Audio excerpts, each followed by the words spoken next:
আল্লাহর বাণী যদি পূর্ব নির্ধারিত না থাকতো এবং সময়টা তাদের জন্য চূড়ান্ত করা হয়েছে আগেই, এটা যদি না হতো তাহলে তাদের উপরে শাস্তিটা অনিবার্য হতো। এখন আল্লাহ বলেন, যেহেতু আমি তাদের জন্য একটা সময় নির্ধারিত করে আগেই এটা রেকর্ড করে রেখেছি এবং আমার বাণী এভাবে চূড়ান্ত হয়ে আছে, এই জন্য এরা যত অত্যাচার করে আমি এদেরকে আমার প্রতিজ্ঞা ভঙ্গ করি না, আমি শাস্তিটা বিলম্ব করছি। আমরা অনেক সময় বলি যে আল্লাহ তাআলা এত অত্যাচার সহ্য কেমন করে আল্লাহ এখনও কেন এটা করে না, ওটা আমরাও বলি এটা। তো সেই কথাটাই আল্লাহ বলছেন যে আমার পক্ষ থেকে আমার আদেশ পূর্ব নির্বাহিত এবং সময়টাও চূড়ান্ত করা, যে কোন মানুষটা কতদিন দুনিয়াতে থাকবে, কাকে কতখানি সময় দেওয়া হয়েছে। তো আল্লাহ বলেন, এটা যখন আমি চূড়ান্ত করেছি তো এই জন্য আমি এটা বরখেলাপ করি না, কিন্তু ইচ্ছা করলে আল্লাহ তাআলা করতে পারেন। যদি একেবারে খুব বেশি অত্যাচার বেড়ে যায় তখন আল্লাহ কিন্তু কারো হায়াত কমায়ও দিতে পারেন। হায়াত যদি কমানো হয় তাহলে কি হবে, যে একটা মানুষের 20 বছর হায়াত যদি কমানো হয় তাহলে তার সামনে যে সময়টা আছে বরজাক, ওই বরজাকে তার 20 বছর যোগ হয়ে যাবে, মানে এটা অন্য কোথাও যাবে না, ওর হায়াতের মধ্যেই সীমাবদ্ধ থাকবে। হায়াত কমানো হলো তো সামনে বরজাক আছে, ওই বরজাকের সাথে আরও 20 বছর বরজাক বাড়িয়ে দেওয়া হলো। আর যদি কারো আল্লাহ হায়াত বাড়িয়ে দেন তাহলে বরজাক থেকে 20 বছর কমাই হায়াতের সাথে যোগ দেওয়া হলো, বরজাকের 20 বছর কমলো। এরকম হায়াত এবং মওয়াত, হায়াত বাড়িয়ে দেওয়ার বিষয়টা এটা কিন্তু অন্য কারো সাথে সম্পর্ক না, যে আমি আপনাকে দিতে পারবো বা আপনি আমাকে দিতে পারেন, এটা কিন্তু তা না। সকলেরই প্রচুর হায়াত স্টক আছে। সামনে আমাদের বরজাক আছে, পিছনে বরজাক ছিল, কাজে এই হায়াত বাড়ালে বরজাক থেকে কমবে, হায়াত কমালে বরজাকের সাথে সময় বাড়বে, এটা বুঝতে হবে। তো আল্লাহ বলেন যে আমার পক্ষ থেকে আমার আদেশও চূড়ান্ত, সময়টাও নির্ধারিত আমি করে রেখেছি, এটা যদি না হতো লাকানা লেজামা, তাহলে শাস্তি দেওয়াটা অনিবার্য হতো, আমি তাদেরকে শাস্তি দিতাম।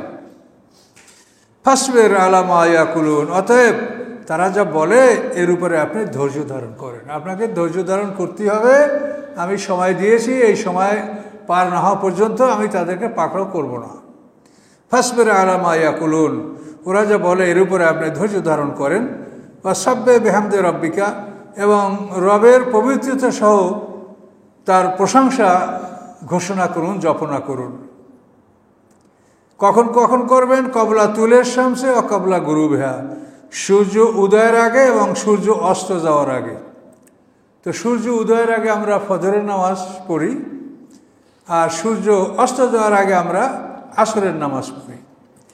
তো এই দুই ওয়াক্ত নামাজ সম্পর্কে কোরআনে অন্য জায়গায় এভাবে বলেছেন, আকিমিস সালাতা তরাফাইয়ের নাহারে, দিনের দুই প্রান্তে তোমরা নামাজ আদায় করো। তো দিনের প্রথম প্রান্ত হলো ফজরের নামাজ, যেহেতু শবে সাদেক থেকে দিন শুরু হয়। তো শবে সাদেক থেকে সাধারণত 1 ঘন্টা 25 মিনিট বা 1.5 ঘন্টা পরে সূর্য ওঠে। এই শবে সাদেকের পরে আমরা ফজরের নামাজটা পড়ি এমন সময় যে শবে সাদেকতে মনে করেন ঘণ্টাখানে পার হয়ে যাওয়ার পরে আমরা ফজরের নামাজটা পড়ি, যেহেতু আল্লাহ রাসূল বলেছেন যে তোমরা আলোকিত অবস্থায় ফজরের নামাজটা পড়ো, এটা তোমাদের সব বেশি হবে। আলোকিত করে ফজরের নামাজ পড়লে বেশি মুসল্লিরা জামাতে হাজির হতে পারবে, আল্লাহ এটা বলেছেন। আসফিরু ফিল ফাজরে ফাইন্নাহু আজামুল আজরে, এটা হাদিস, যে ফজরের নামাজকে তোমরা আলোকিত করে পড়ো, এটাই সবের দিক থেকে বড়, মানে বড় সব তাল তোমরা পাবে। তাহলে আমরা দিনের প্রথমে, অর্থাৎ দিন শুরু হওয়ার 1 ঘন্টা পরে আমরা ফজর নামাজ পড়লাম, আবার দিন শেষ হওয়ার 1 ঘন্টা আগে আমরা আসর পড়ব। তাহলে তারাফাই কথাটা যে কোরআনে বলা হয়েছে, এই কথাটা বাস্তবায়িত হবে। দিনের দুই তরফে তোমরা নামাজ পড়ো, একই শব্দে আল্লাহ বলছে। কাজে অনেক ক্ষেত্রে দেখা যায় যে কেউ 3টার সময় আসর পড়ে ফেলেন, তাহলে তো আপনার 3-4 ঘন্টার সামনে থাকলো, তাহলে তো কোরআনের ওই কথার সাথে মিলল না। কোরআনে বলছে 2টা প্রান্তে তুমি নামাজ পড়ো, 2টা প্রান্তে, দিনের প্রথম প্রান্তে, দিনের শেষ প্রান্তে। এখন প্রথম প্রান্তের নামাজটা যদি দিন শুরু হওয়ার 1 ঘন্টা পরে পড়ো, তাহলে সূর্য মানে দিনের শেষ প্রান্তের নামাজটা তুমি সূর্য ডোবার 1 ঘন্টা আগে পড়ো, তাহলে এই তারাফাই কথাটা এটা বাস্তবায়িত হয়। তো এই জন্য সবসময় কোরআনের বিষয়টাকে প্রাধান্য দিতে হবে। তার কারণ পৃথিবীতে একমাত্র বস্তু কোরআন যেখানে সন্দেহ নাই, এছাড়া পৃথিবীতে সব জায়গাতেই সন্দেহ আছে। সন্দেহের ঊর্ধ্বে শুধু একটাই জিনিস পৃথিবীতে হলো কোরআন, এখানে সন্দেহ নাই। তো এতে আল্লাহ বললেন, ওরা যা বলে আপনি ধৈর্য ধারণ করেন, আল্লাহর যে কোনো তাসবির মধ্যে আপনি লিপ্ত থাকেন। এবং এখানে তাসবিহ বলতে নামাজ বোঝানো হয়েছে কবলা তুলের শামসে, সূর্য উদয়ের আগে, অকবলা গুরুভা এবং সূর্য অস্ত যাওয়ার আগে। অমেনা আনাল লাইলে এবং রাতের মুহূর্তগুলিতে আপনি নামাজ আদায় করুন। রাতের মুহূর্তগুলি মাগরিব এশাগুলি রাতের মুহূর্তে নামাজ। তো রাতের মুহূর্তে আপনি ফাসাব্বিহ আপনি আল্লাহর পবিত্রতা জপনা করুন, আপনি সালাত আদায় করুন। ও আতরাফের নাহারে এবং দিনের প্রান্তে, এই দিনের প্রান্তে বলতে জোহরের নামাজ। আতরাফ আর নাহার, নাহার মানে দিবা, দিনের প্রান্তে আপনি নামাজ আদায় করুন। তো দিনের প্রান্তে জোহর গেল, আর ফজরের আগে সূর্য ডোবার আগে 2 গেল ফজর আর আসর। তো এরপরে রাতের মুহূর্তে নামাজ পড়া, এটা হলো মাগরিব এশা। তো নামাজের বিষয়টা কিন্তু কোরআনে বা হাদিসে কোথাও বিস্তৃত বলা হয়নি। এখানে শুধু আল্লাহ বলেছেন যে তোমরা রাসূলকে দেখে নামাজ পড়ো। এটা যদি বলে দেওয়া হয় এতটা ফরজ, এতটা ওয়াজিব, এতটা সুন্নাত, আমাদের জন্য খুবই কঠিন হয়ে যাবে এটা। এই জন্য আমরা কিচ্ছু জানা লাগবে না। একজন ইমাম নামাজ পড়ছে, তার পিছনে আপনি রুকু সেজদা করেন, আপনার ফরজ ওয়াজিব সুন্নাত মুস্তাহাব সব আদায় হয়ে যাচ্ছে। এই জন্য নামাজের বিষয়টা আল্লাহ তাআলা ওইরকম বলেন যে এই করো, এখন দাঁড়াও, এখন বসো, এখন এই করো ওই, এটা কিন্তু কোরআনেও নাই হাদিসেও নাই। শুধু বলা হয়েছে রাসূলের আনুগত্য করো। আর ইসলামের মূল বিষয়টা হলো রাসূলের আনুগত্য করা। আল্লাহ এমন কঠিনভাবে বলেছেন, মাইয়ুতির রাসূলা ফাকাত আতা আল্লাহ, সূরা নিসার 80 নম্বর আয়াত। এখানে আল্লাহ বলেছেন যে রাসূলের আনুগত্য করলো সেই আল্লাহর আনুগত্য করলো। এখন আতিউল্লাহ ও আতিউর রাসূলে তো আমরা ঘাবড়াই যে আল্লাহর আনুগত্য আমরা কেমনে করব। তা আল্লাহ বলে দিয়েছেন যে আমার আনুগত্য কেমনে করবো, বোঝো নাই তোমরা? তা আল্লাহ বলছেন মাইয়ুতির রাসূলা ফাকাত আতা আল্লাহ, যে রাসূলের আনুগত্য করলো সে আমার আনুগত্য করলো। কাজে রাসূলের বিষয়টা খুবই গুরুত্বপূর্ণ। রাসূলের মন্তব্য ছাড়া কেউ ইচ্ছা মতো তাফসির করলে সেটা তাফসির হবে না।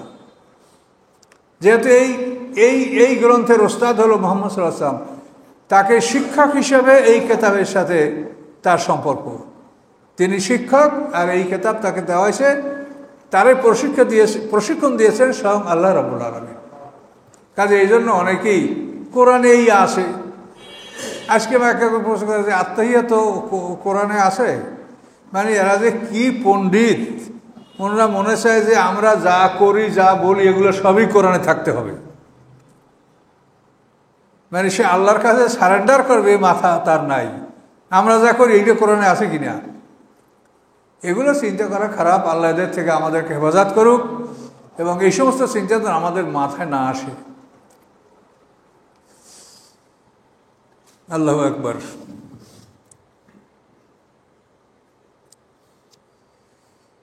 অমেনা আনাল লাইলে রাতের মুহূর্তগুলিতে আমরা নামাজ পড়ি, যেমন মাগরিব এশা আমরা পড়লাম। আচ্ছা, দিনের কিনারায়, দিনের প্রান্তে, এটা জোহরের নামাজ। লাল্লাকা তারদা, যে সম্ভবত আপনি সন্তুষ্ট হবেন। যে এই ইবাদত বন্দিকেতে আল্লাহ রাসূলকে সম্বোধন করে বলছেন যে সম্ভবত আপনি এই প্রার্থনাগুলি এভাবে করবেন এবং আপনি এই আদেশের করে সন্তুষ্ট থাকবেন। এটার মধ্যেই মোমেনদের মনের শান্তি। আপনারা এশা নামাজ পড়তে পারছেন, কত ভালো লাগে মনটা, যে আজকে এখনোতে ভোর পর্যন্ত আমরা মুক্ত হয়ে গেছি, আল্লাহর আদেশটা আমরা পালন করতে পারছি। এখন আমরা খাবো দাবো ঘুমাবো, এই ফজর পর্যন্ত আমরা আমাদের উপরে বিরাট দায়িত্ব ছিল, এ থেকে আমরা হালকা হয়ে গেছি। এ কিন্তু একটা মনের শান্তি নামাজের মধ্যে। আল্লাহ বলেন ওয়ালা তামুদ্দান্না আইনাইকা ইলামা মাতানা বিহি আজওয়াজা মিনহুম যাহারাতাল হায়াতিদ দুনিয়া। আপনি কখনো দৃষ্টি দিবেন না, আপনার চোখ দুটাকে লম্বা করবেন না, মানে এরকম লম্বা দৃষ্টিতে আপনি তাকাবেন না ওই সমস্ত বস্তুর দিকে যে আমি বিভিন্ন শ্রেণীর লোকদেরকে দান করেছি দুনিয়ার সুসজ্জা, দুনিয়ার সাজসজ্জা। আমি বিভিন্ন শ্রেণীর লোকদেরকে, আল্লাহ বলেন, আমি বিভিন্ন শ্রেণীর লোকদেরকে দুনিয়ার সাজসজ্জা, দুনিয়ার ঐশ্বর্য, দুনিয়ার ধন সম্পদ আমি যা দিয়েছি, এটা হচ্ছে জাহরাতাল হায়াতের দুনিয়া, দুনিয়ার ফুল, দুনিয়ার সৌন্দর্য। তো আমি আল্লাহ দিছি কেন? লিনাফতিনাহুম ফি, এই সম্পদের মাধ্যমেই আমি তাদেরকে পরীক্ষা করছি। ওইদিকে আপনি চোখ ফিরাবেন না, ওদিকে আপনি লম্বা দৃষ্টিতে তাকাবেন না, আল্লাহ তার রাসূলকে বলছেন। এবং তার অর্থ আমাদেরকেও আল্লাহ বলছেন। আল্লাহ যা বলেন রাসূলের মাধ্যমেই বলেন, তিনি তো আমাদের সাথে কথা বলেন না, আল্লাহ কথা বলেন রাসূলের সাথে। ওয়া রিজকু রাব্বিকা খায়রুম আবকা, আপনার রবের জীবিকা উত্তম এবং চিরস্থায়ী। জান্নাতে আল্লাহ আমাদেরকে যে রিজিক দিবেন এটা উত্তম এবং চিরস্থায়ী। কাজে দুনিয়ায় ধন সম্পদ এগুলি কিন্তু অনেক সময় ইবাদত বন্দিগির থেকে মানুষকে দূরে রাখে। মানুষ এর পিছনে পড়লে তার ইবাদত বন্দিকে অনেক ক্ষতি হয়। কাজে এই দুনিয়ার ধন সম্পদের দিকে আল্লাহ তাআলা রাসূলকে চোখ ফিরাতে নিষেধ করেছেন। আল্লাহ রসুলকে বলা হয়েছে আপনি যদি বলেন তো উহুদ পাহাড় স্বর্ণ করে দেব, এবং আপনি চলবেন আর উহুদ পাহাড় আপনার পিছে পিছে চলতে থাকবে, স্বর্ণের পাহাড়। কারণ যেরকম তার সম্পত্তি মানে বড় একটা কঠিন শক্তিশালী দরকার চাবি বহন করতো কারণের সাথে, আল্লাহ বলছেন আপনি চাইলে আমি উহুদ পাহাড়কে স্বর্ণে পরিণত করে দেবো, এটা আপনি চলবেন আর পিছে পিছে আপনার এই স্বর্ণের পাহাড় চলবে। তো এই সমস্ত কথাগুলো কোরআনে বেশ কয়েক জায়গায় আসে যে সবসময় কাফেররা মুমিনকে তিরস্কার করে, এই নাকি ভেস্টি মানুষের সুরত, দেখো তো এইগুলো ভেস্টি মানুষ, আম্মার, সোহাইব, বেলাল, সালমান, এদেরকে এরকম ওরা তুচ্ছ তাচ্ছিল্য করতো। আল্লাহ রসুল মনে কষ্ট পেতেন, সাহাবীরা মনে কষ্ট পেত। তো কোনো একদিন জিবরিল আমিন আল্লাহ রসুলের উপস্থিত, এমন সময় জান্নাতের দায়িত্বশীল প্রধান ফেরেশতা রেদওয়ান উনি হাজির হলেন। তো ওনার হাতে একটা ঝুড়ি, তো উনি আল্লাহ রসুলকে বললেন, এই দেখেন, এই আমার কাছে যে এই ঝুড়িটা দেখছেন পৃথিবীর সমস্ত সম্পদের মধ্যে, আপনি বলেন যদি আপনি চান তা আমি আল্লাহর পক্ষ থেকে এসেছি, আপনি এগুলো দিয়ে দেবো। এখন আল্লাহ রসুল কি বলবেন, তিনি জিবরিল আমিনের দিকে তাকালেন যে আমি তার কথার কি জবাব দেব। তখন জিবরিল আমিন ইশারা করলেন যে আপনি না করেন, যে না এটা আমি নেব না। তখন আমাদের নবী বললেন যে না আমি এটা নেব না, আমি পৃথিবীর মানে মহা ধনসম্পদশালী রাসূল হতে চাই না, আমি গোলাম রাসূল হতে চাই, যে আমি একজন গোলাম এবং আল্লাহ রসুল, আমি এটা কামনা করি না। এভাবে আমাদের রাসূল সাল্লাল্লাহু আলাইহি ওয়াসাল্লাম রেদওয়ান ফেরেশতা তার জন্য যে পৃথিবীর ধন সম্পদের ভাণ্ডার নিয়ে আসছিলেন এটা তিনি প্রত্যাখ্যান করেছেন। কাজে এই জন্য দুনিয়ার ধন সম্পদ এটা প্রয়োজন আছে, যেহেতু আল্লাহ আমাদেরকে শিখিয়ে দিয়েছেন রব্বানা আতিনা ফিদ দুনিয়া হাসানা ওয়া ফিল আখিরাতি হাসানা। দুনিয়ার যদি আপনার প্রয়োজন যেটা এটা না থাকে তা আপনি অস্থির থাকবেন, তাহলে আপনি ইবাদত করতে পারবেন না। দুনিয়া যেটা প্রয়োজন আপনার ছেলে মেয়ে স্ত্রী, যা এটা না থাকলেও আপনি কিন্তু ইবাদত বন্দেগী করতে পারবেন না। এই জন্য আল্লাহ বলছেন রব্বানা আতিনা ফিদ দুনিয়া হাসানা ওয়া ফিল আখিরাতি হাসানা, দুনিয়ার কল্যাণ দান করেন, আখিরাতের কল্যাণ দান করেন। এখন দুনিয়া এমনভাবে কেউ কামনা করবেন না যাতে এটা আপনার কাছে একটা অতিরিক্ত বোঝা হয়, তাই এটা তো পরের বোঝা। আল্লাহ রাসূল সাহাবীদেরকে বলেন, ও গো আমার সাহাবীরা, তোমরা নিজের মালের চাইতে অপরের মাল বেশি ভালোবাসো। তো সাহাবীরা বলেন, না তো ইয়া রাসূলুল্লাহ, আমরা কেমন করে তা করি, আমরা তো আমাদের মাল ভালোবাসি। তখন আল্লাহ রাসূল বলেন, শোনো, তুমি যা খাও, তুমি যা পরিধান করো, তুমি যা ব্যয় করো, এটা হলো তোমার, আর তুমি যা সঞ্চয় করো তা হলো পরের। এখন তুমি বলো যে তোমার সঞ্চিত সম্পদ বেশি ভালোবাসো না তোমার ব্যয়ের ক্ষেত্রটা এইটা তুমি বেশি ভালোবাসো। তখন সবাই বলে, না সঞ্চিত সম্পদ। আমরা সবসময় চিন্তা করি এই বাইরের থেকে কোনোভাবে অভাবটা মেটানো যায়, ব্যাংকের টাকাটা যেন না তোলা লাগে, এটা কিন্তু আমাদের মধ্যে এই চিন্তাটা আসে, এমনকি আমার মধ্যেও আসতে পারে। তো এই যে একটা অবস্থা, তাহলে আমরা আল্লাহ রাসূল যখন এই কথা বললেন যে তুমি যা খাও, তুমি যা পরিধান করো, তুমি যা দান করো, এটা তোমার, আর যে রেখে যাচ্ছ এটা অপরের। তাহলে এখন তুমি অপরের সম্পদই বেশি ভালোবাসো। সাহাবীরা বলি রাসূলুল্লাহ, হ্যাঁ, এবার আমরা বুঝতে পারছি যে আমরা অপরের সম্পদই বেশি ভালোবাসি। কাজেই সম্পদ ছাড়া মানুষ চলতেও পারে না, আর সম্পদ অধিক হলে তাতে মানুষের বিভিন্ন রকমের সমস্যা সৃষ্টি হয়। এটা আল্লাহ কোরআন পাকে বলেছেন, ওয়ালা বাসাতাল্লাহু রিজকা লিবাদিল বাগাউ ফিল আরদ। আল্লাহ বলেন, আমি আমার বান্দার রিজক বাড়ায় দিলে তারা বাগাও, বিদ্রোহ করবে। এই বাগাওর তাফসিরে বলা হয়েছে, এই বিদ্রোহ অর্থ হলো যে তার একটা বাড়ি আছে, সে আর একটা বাড়ি করার চিন্তা করবে। তার একটা গাড়ি আছে, আর একটা গাড়ি কেনার চিন্তা করবে। বুঝতে পারছেন? এভাবে তার একটা পোশাক আছে, আর একটা পোশাক করার চিন্তা করবে। এইভাবে তার মানে খালি দুনিয়ার দিকে আকর্ষণটা বাড়তেই থাকবে। এই জন্য আল্লাহ বলেন যে আমি আমার মুমিন বান্দার রিজক এটা আমি বাড়াইয়া দেই না, এটা নিয়ন্ত্রণ করেই মুমিন বান্দারকে আমি রাখি। এটা আল্লাহ কোরআন পাকে বলেছেন। কাজে এই জন্য দুনিয়ার ব্যাপারটাও তুচ্ছ করা যাবে না, কিন্তু দুনিয়ায় এমনভাবে লিপ্ত হওয়া যাবে না যাতে অধিকাংশ সময়টা দুনিয়ার পিছেই কেটে গেল। আপনাকে আপনার জীবনের হিসাবটা জানতে হবে। দুনিয়ার হিসাবটা, আপনার জীবনের হিসাবটা হলো যে আমাদের দুইটা মরণ, দুইটা জীবন। তা আমাদের পিছনে একটা মরণ গেছে, সেই মরণের পরে আমরা বরজাকে ঢুকছি, পর্দার জগৎ। অর্থাৎ বাপমার পিঠে আমাদের কবর, বাবার পিঠে আমাদের কবর হয়েছে, এটা হলো বরজাক। সেখান থেকে এখন দুনিয়া আসি, এ হলো জীবন। দুনিয়ার এই জীবনের সামনে মরণ, মরণের পরে আবার বরজাকে ঢুকবো, পর্দার জগৎ আমরা ইল্লিন সিজনে কাটাবো। এরপরে সিংহার ফুৎকারে কিয়ামত হবে, পৃথিবীতে দ্বিতীয় সিংহার ফুৎকারে আমরা মাঠে উঠব, দ্বিতীয় জীবন শুরু হবে। তো এখন এই জীবনটা তো খুবই সংক্ষেপ। দ্বিতীয় জীবনটা একটা দিন 1000 বছরের সমান, এবং নূতন আকাশ পৃথিবী সেখানে যেটা হবে, সেই আকাশ পৃথিবী যতদিন থাকবে ততদিন পর্যন্ত একটা মানুষের হায়াত হবে। এটা সূরা হুদের মধ্যে একেবারে স্পষ্ট বলেছে, মা দামাতিস সামাওয়াতু ওয়াল আরদ। আর একটা দিন যে 1000 বছর, তাও কোরআনে আল্লাহ বলেন, ওয়াইন্না ইয়াওমান ইনদা রাব্বিকা কাআলফি সানাতিন মিম্মা তাউদ্দুন। তোমরা যেভাবে গণনা করো সেই হিসাবে একটা দিন পরকালের হলো 1000 বছরের সমান। একটা দিন 1000 বছরের সমান, তারপর সেই দিনের হাজার হাজার কোটি বছর হায়াত থাকবে। তো সেই সময়টার জন্য আপনি দুনিয়ার আপনার সময়টা ভাগ করেন, যে ওই সময়ের জন্য আপনি কতটুকু ব্যয় করবেন, ওই দিনের জন্য কতটুকু সময় ব্যয় করবেন, আর এই দুনিয়ার জীবনে কতটুকু ব্যয় করবেন।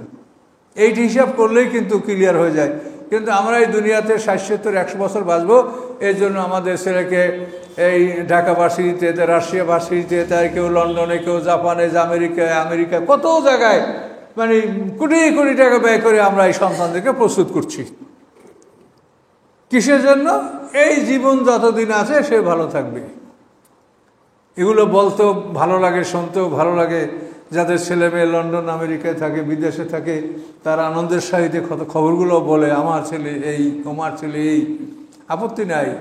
কিন্তু আপনি আমেরিকায় থাকেন আর লন্ডনে থাকেন আর আসমান জমিনের যেখানেই থাকেন, মৃত্যু যখন আসবে তখন আর দেরি নেই। তাহলে এখন আমরা এই দুনিয়ার জীবনে 100 বছরের জন্য আমরা কতখানি সময় ব্যয় করলাম, আর আমরা যেখানে হাজার হাজার কোটি বছর বাঁচবো সেখানের জন্য আমি কতটুকু সময় ব্যয় করলাম, এটাকে হিসাব করা উচিত না মানুষের?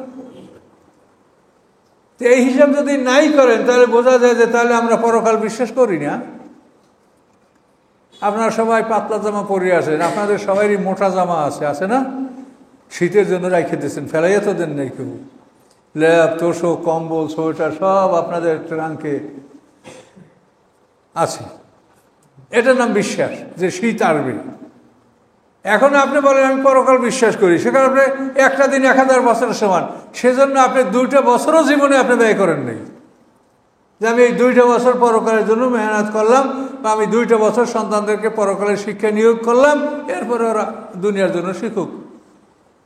এইটা যদি আমরা নাই করি তা আল্লাহর কাছে যে বিচারের সম্মুখীন হব, আমরা জবাবটা কিভাবে দেব সেটা বলেন। আল্লাহ বলছেন, ফামান তাগা ও আসারাল হায়াতের দুনিয়া ফাইনাল জাহিমা হিয়াল মাওয়া। যারা বিদ্রোহ করে, দুনিয়ার জীবনকে প্রাধান্য দেয়, নিশ্চয়ই জাহান্নাম তার ঠিকানা। এটা আল্লাহর পরিষ্কার, এখানে তার তাফসীর বা ব্যাখ্যার কিছু নেই। যারা বিদ্রোহ করে, দুনিয়া জীবনকে প্রাধান্য দেয়, ফাইনাল জাহিমা হিয়াল মাওয়া, তার ঠিকানা হলো জাহিম, জ্বলন্ত আগুন। জাহিম একটা দোজখেরও নাম। ওয়াম্মান খাফা মাকামা রাব্বি, আজ যে রবের সামনে দাঁড়াতে হবে এই কথাকে যে ভয় করে, ওয়া নাহান নাফসা আনিল হাওয়া, এবং মনকে তার কামনা থেকে ফিরিয়ে রাখে। মনে কি না চায় বলেন? মন সব কিছু চায়, বৈধ অবৈধ মন সবই চায়। তাহলে মনকে সে তার মনের চাহিদা কামনা থেকে মনকে ফিরিয়ে রাখে। তা আল্লাহর সামনে দাঁড়াতে হবে এই কথা যে স্মরণে রাখে, মন যা চায় এই মনের বিরুদ্ধে সংগ্রাম করে মনকে সে ফিরে রাখে। ফাইনাল জান্নাতি আল মাওয়া, নিশ্চয়ই জান্নাত তার ঠিকানা। তো এখন এই কথাগুলো কোরআনে স্পষ্ট বলা আছে। তা আমরা কোরআন কি বিশ্বাস করলাম বলেন? একটা মানুষ তার জীবনে সারা জীবন মেহনত করিয়া পরিশ্রম করিয়া পাশ করার পরে একের পর এক ট্রেনিং, একের পর এক প্রশিক্ষণ, এই করে করে দুনিয়ার জন্য অনেক কিছু, কিন্তু যখন ডাক আসবে তখন ডাক্তার সাহেবেরও বিদায়, আর যারা বিনা ডাক্তার তাদেরও বিদায়। কোনো ডাক্তার সাহেবের জন্য 1 মিনিট সময় বাড়িয়ে দেওয়া হবে না, বা তারা বাড়াতে পারবেও না। নিজের প্রযুক্তি বিজ্ঞান দ্বারা পারবে কেউ 1 মিনিট সময় বাড়াতে? তাহলে এই বিষয়গুলো আমরা কেন বুঝি না? এই মানুষের জীবন সম্বন্ধে মানুষকে একটা হিসাবেই বোঝে না। আপনি নিজের ব্যাপারটা আপনি বুঝবেন না। আপনার জন্ম মৃত্যু সামনে কোথায়, আপনি কোন জায়গায় আপনি সমাপ্ত হবেন, এটা আপনার জানতে হবে না? আদম আলাইহিস সালামের পিঠে মোছা দিয়া তার 120 জোড়া সন্তান বের করা হয়েছে।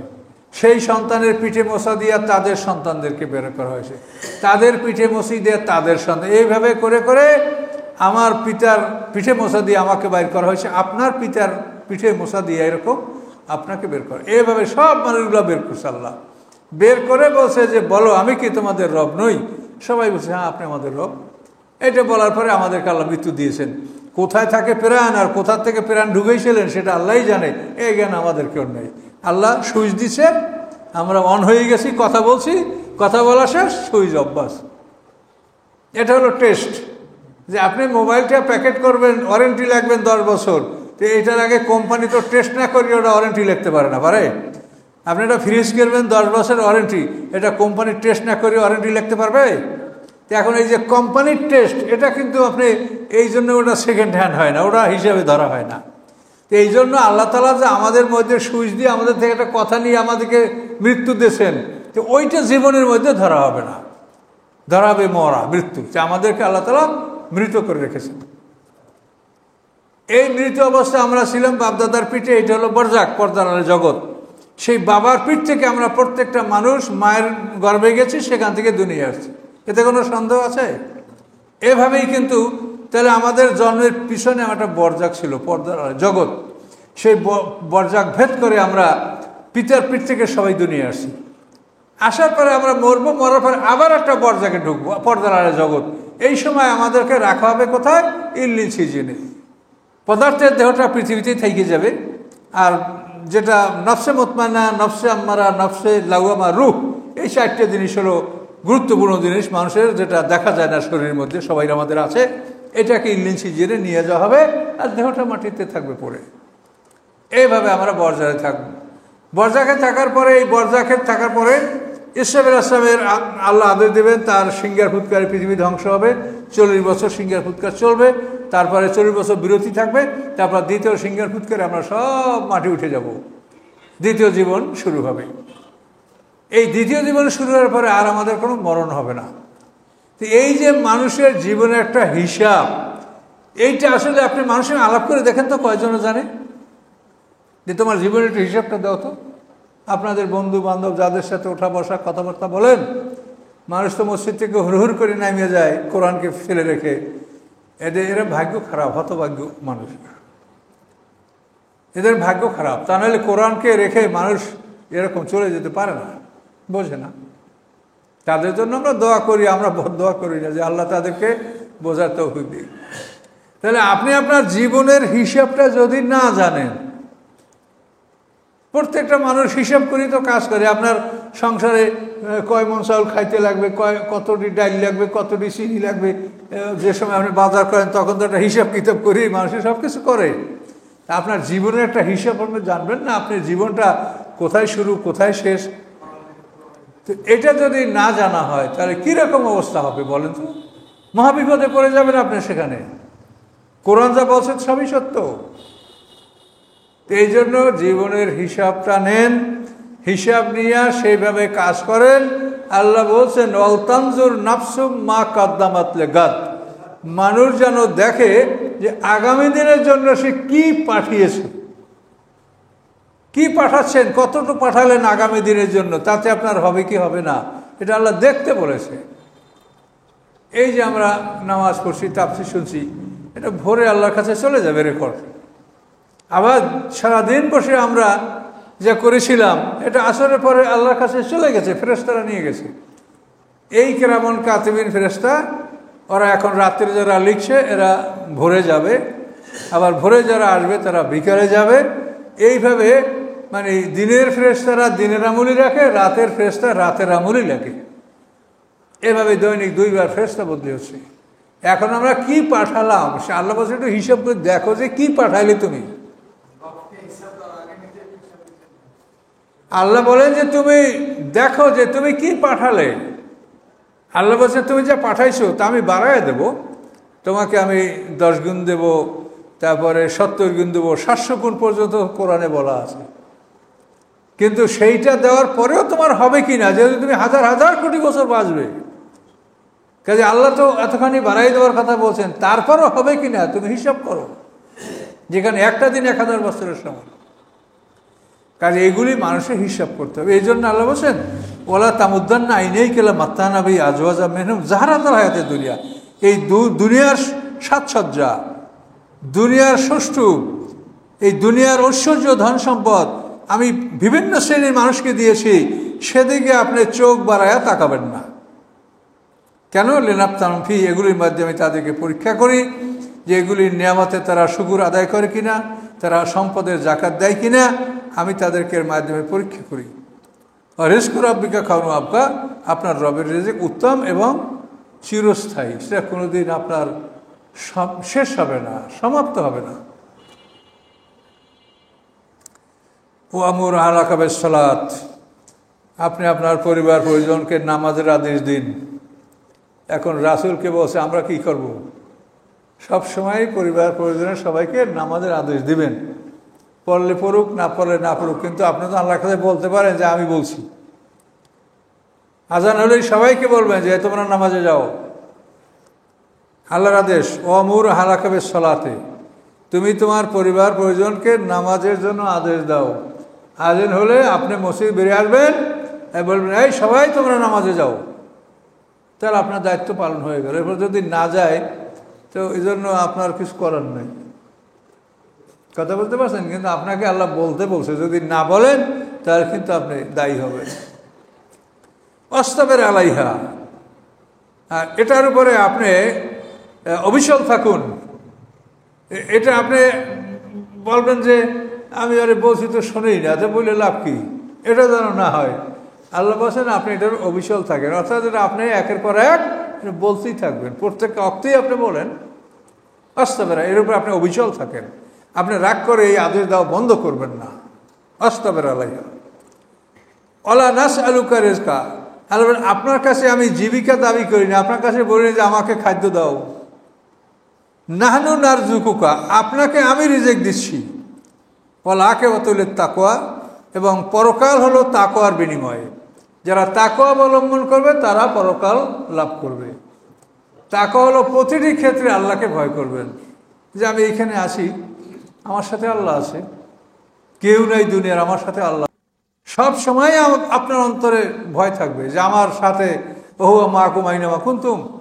আল্লাহ বলেন তোমরা যেখানেই থাকো তোমাদের সাথে সেখানে আল্লাহ আছে, এ হলো আল্লাহ। আবার ওয়াইন্না আলাইকুম লাহাফিজিনা কিরামান কাতিবিনা ইয়ালামুনা মা তাফআলুন, তোমাদের উপরে আছে সংরক্ষণকারী হেফাজতকারী ফেরেশতা, তারা কিরামান কাতিবিন, এরা সর্বদা তোমাদের সাথে আছে। তাহলে আপনি এইগুলি যদি স্মরণ করেন তাহলে একটা মানুষ অন্যায় করতে পারে, একটা মানুষ জুলুম করতে পারে, আত্মসাৎ করতে পারে। কাজে এই জন্য আল্লাহ বলেন তাকওয়ার মানেই হলো সবসময় আল্লাহর ভয় অন্তরে থাকা। যে আমার মহাশক্তি মালিক সে সর্বদা আমাকে পর্যবেক্ষণে রেখেছেন।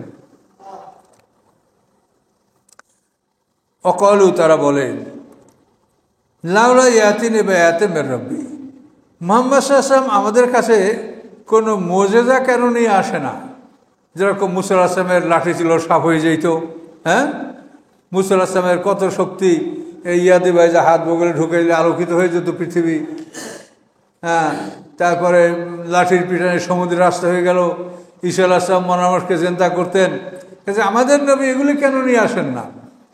অকালু তারা বলে লাউলা ইয়াতিন বেয়াতে মের রব্বি, তিনি তার রবের কাছ থেকে আমাদের কাছে মুজিজা নিয়ে কেন আসেন না?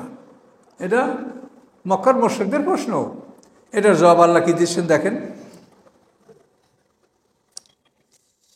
আওয়ালাম তাতিম বাইয়িনাতু মা ফি সুহুফিল উলা, তাদের কাছে কি প্রমাণগুলি আসে নাই যা পূর্ববর্তী কিতাবে আছে?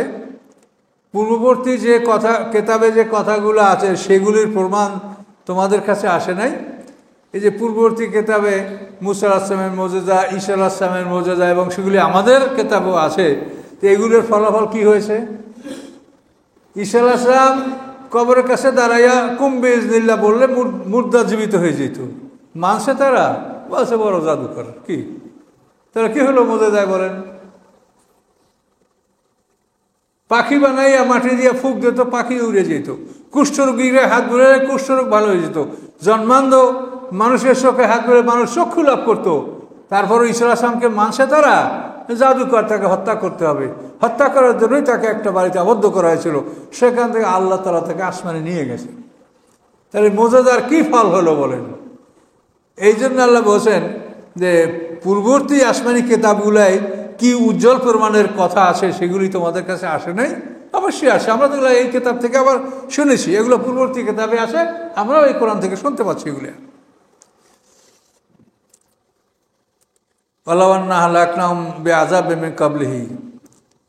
আল্লাহ বলেন মুহাম্মদ সাল্লাল্লাহু আলাইহি ওয়াসাল্লামের আসার আগে যদি আমি কোনো শাস্তি দিয়া ইতিপূর্বে তাদেরকে ধ্বংস করতাম, লাকালু, তাহলে তারা বলতো রব্বানা লাউলা আরসালতা রাসূলান, হে আমাদের রব, আমাদের কাছে আপনি রসুল পাঠাইলেন না কেন? মুহাম্মদ সাল্লাল্লাহু আলাইহি ওয়াসাল্লাম আসার আগে যদি আমি তাদেরকে অপরাধের জন্য শাস্তি ধ্বংস করতাম, তাহলে ওরা কি বলতো? যে হে রব, আমাদের মধ্যে আপনি রসুল পাঠালেন না কেন? ফানাত্তাবা আয়াতিকা, আমরা আপনার আয়াতগুলিকে মেনে নিতাম। মিন ক্বাবলি আন নাযিলা নাকজা, আমরা অপমানিত এবং আমরা ক্ষতিগ্রস্ত হওয়ার পূর্বে আমরা সেই রাসূলের আনুগত্য করতাম। কাজে আপনি আমাদের কাছে রসুল পাঠালেন না কেন? এই কথা তোমরা বলতে, এই জন্য রসুল না পাঠাইয়া তোমাদেরকে আমি শাস্তি দিচ্ছি না। কুল, আপনি বলুন, কুল্লুম মুতারাব্বিসুন, সকলেই অপেক্ষমান। তারাব্বাসু, তোমরা অপেক্ষমান থাকো। ফাসাতা'লামুনা, অচিরেই তোমরা জানতে পারবে। মান আসাবে সিরাতিস সাবিয়ে ওয়া মান ইহতাদা, যে সরল পথের অধিকারী কারা, সরল পথে প্রতিষ্ঠিত ছিল কারা এবং কারা হেদায়েতের উপরে ছিল, এটা তোমরা অচিরেই জানতে পারবে। তারা বলে আমরাই হেদায়েতের উপরে আছি। কথা বুঝতে পারছেন? আল্লাহ বলেন অচিরেই তোমরা জানতে পারবে যে হেদায়েতের উপরে কারা আছে। অপেক্ষা করো, দেখো। এভাবে এই সূরাটা এখানে সমাপ্ত হয়েছে। তাহলে আমরা মুজিজা সম্পর্কে একটা বিষয় আমরা নিশ্চিত হব, আমাদের নবীর মুজিজা আছে আল কোরআন। সকল নবীদের মুজিজা, নবীরা নাই মুজিজাও নাই। আর আমাদের নবী চলে গেছেন, তার মুজিজা বাকি আছে।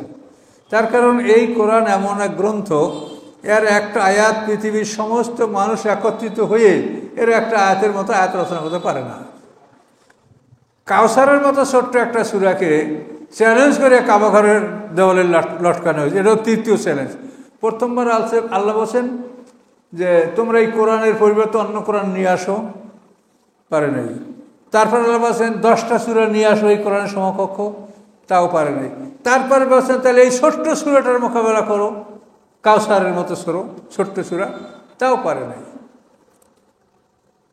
এই কাউসারকে যখন আল্লাহ রাসূল কাবা ঘরের দেওয়াল লটকালেন, তখন ওরা খুব লজ্জিত হয়ে গেল যে আমরা এটার মোকাবেলা করতে পারবো না।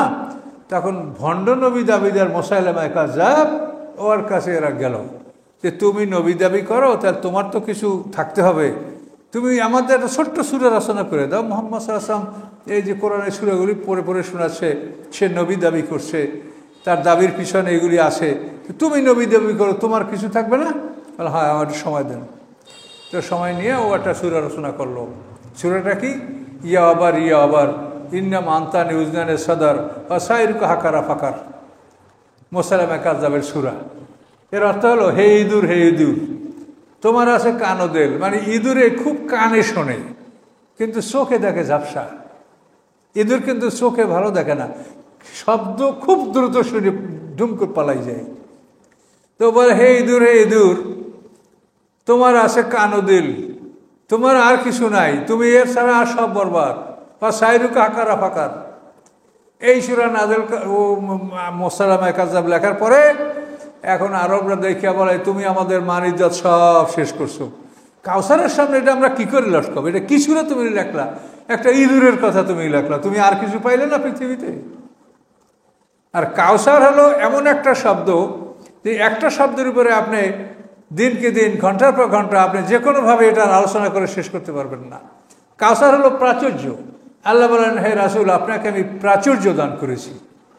এখন যেদিকে যাবেন সেই দিকে আল্লাহ রাসূলকে প্রাচুর্য দান করা হয়েছে। পৃথিবীর সমস্ত বিষয়ের জ্ঞানের শ্রেষ্ঠ জ্ঞানী মুহাম্মদ সাল্লাল্লাহু আলাইহি ওয়াসাল্লাম। মুহাম্মদ সাল্লাল্লাহু আলাইহি ওয়াসাল্লাম পৃথিবীর সর্বশ্রেষ্ঠ আকাশ বিজ্ঞানী, তিনি নাসা বিজ্ঞানী, তিনি ভূতত্ত্ববিদ, তিনি সমুদ্র বিজ্ঞানী। প্রত্যেকটা ক্ষেত্রে তিনি যে কথা বলেছেন, বিজ্ঞানীরা হাজার হাজার বছর পরে দেখছে যে মুহাম্মদ সাল্লাল্লাহু আলাইহি ওয়াসাল্লাম এটা সত্য বলেছেন।